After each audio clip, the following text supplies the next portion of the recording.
मागील आठवड्यात कर्जत तालुक्यासह महाराष्ट्रात अवकाळी धुमाकूळाला अचानक आलेल्या पावसाने शेतकरी वर्गाचं अतोनात नुकसान झालं। चांदे इथल्या भगवान कोळंबे यांचा गुरांचा वाडा तसेच नसरापूर इथल्या शेतकऱ्यांच्या घराचं मोठ्या प्रमाणात नुकसान झालं।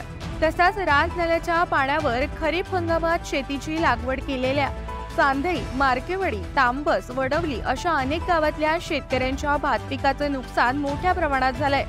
या नुकसानीची भरपाई मिळावी तसंच त्या नुकसान झालेल्या शेतीचा पंचनामा करण्यात यावा अशी मागणी शेतकरी वर्गाने केली होती। परंतु आठवडा उलटून सुद्धा एकही अधिकारी वर्गाने या नुकसानीची पाहणी केली नसल्याने शेतकरी वर्गात अत्यंत संतापाचं वातावरण निर्माण झालंय। चांदे इथले अनेक शेतकरी यांचं खरीप हंगामातील लागवडीचं अवकाळीने अत्यंत नुकसान झालं। या अवकाळी पावसाने वादळी वाऱ्यासह येऊन शेतकऱ्यांच्या हातातोंडाशी आलेला घास हिरावून देण्याचं काम केलं असून शासन आणि सरकार यांनी सदर नुकसानीची पाहणी करणं क्रमप्राप्त होतं।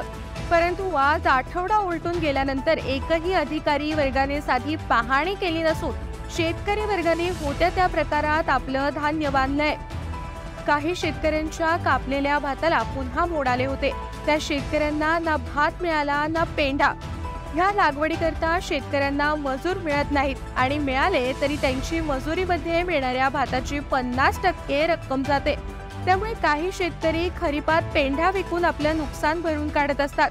पण या अवकाळी पावसामुळे भात आणि पेंढा असे दोन्हींचे नुकसान झाले असल्याने शेतकरी हतबल झाल्याचं पाहायला मिळतंय। यात शासनाकडून अधिकारी वर्गाने पंचनामा तत्काळ करणं गरजेचं असताना कुठल्याही अधिकाऱ्याने याकडे फिरकून देखील न पाहिल्याने शेतकरी वर्गामध्ये असंतोष आहे।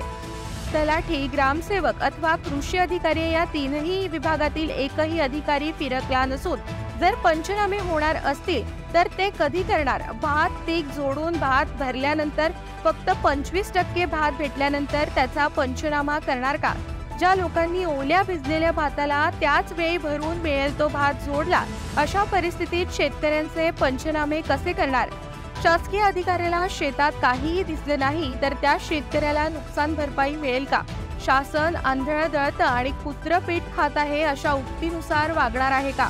असे एक न अनेक प्रश्न लोकांच्या मनात निर्माण झाले आहेत।